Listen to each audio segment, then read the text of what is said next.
কোনো আর সুযোগ নাই এটা পাল্টানোর, সুযোগ নাই, আর ওনার ইচ্ছাও নাই। উনি চান, সব তো খারাপ না, উনি ব্যক্তিগতভাবেও চান যে এটা একটা অমানবিক কাজ যেটা হয়েছে এটার বিষয়ে অতি দ্রুত হোক। ওনাদের তরফ থেকে কাজ করবেন সব সময়। আমরা শুধু শান্তি শৃঙ্খলা রক্ষা করতে হবে। যাতে এখন দেখছি পাশাপাশি বলে নাই একটা সেকশন আছে শেখ হাসিনার পতন চাই। এখানে তো শেখ হাসিনার পতনের, এখানে সরকার বিরোধী বা কোনো কিছু না, বা পুলিশ বিরোধী, এটা হচ্ছে একটি ইনসাফ মানে বিচারের প্রশ্ন। এখানে সেদিকে আমাদের এখানে এই সব বিষয় নিয়ে রাজনীতি করার প্রচেষ্টাও চলছে। যারা বাংলাদেশে রাজনীতি অঙ্গন থেকে তারা নির্বাসিত হয়ে গিয়েছে, মূল মানে জনগণের পক্ষে কথা বলার যাদের সাহস বা শক্তি বা যে কোনো উপকরণ নেই, সেখানে এইসব বিষয় নিয়ে রাজনীতি করা হচ্ছে।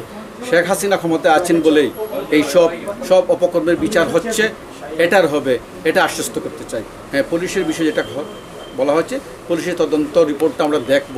যদি এটা নিরপেক্ষ না হয় তখন আমরা এই বিষয়ে পরবর্তী আপনাদের জনগণকে সাথে নিয়ে আমরা জনগণের পক্ষে কথা বলবো। ধন্যবাদ আপনাকে।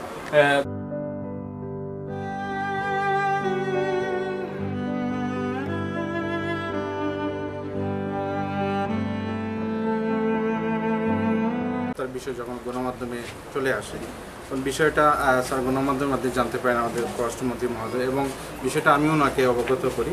অবগতর সাথে সাথে উনি স্বরাষ্ট্রমন্ত্রী মহোদয়কে উনি ফোন দেন এবং আইজিপি মহোদয়কে ফোন দেন। ফোন দিয়ে বিষয়টা খুব মানে সিরিয়াসলি দেখার জন্য অনুরোধ জানান।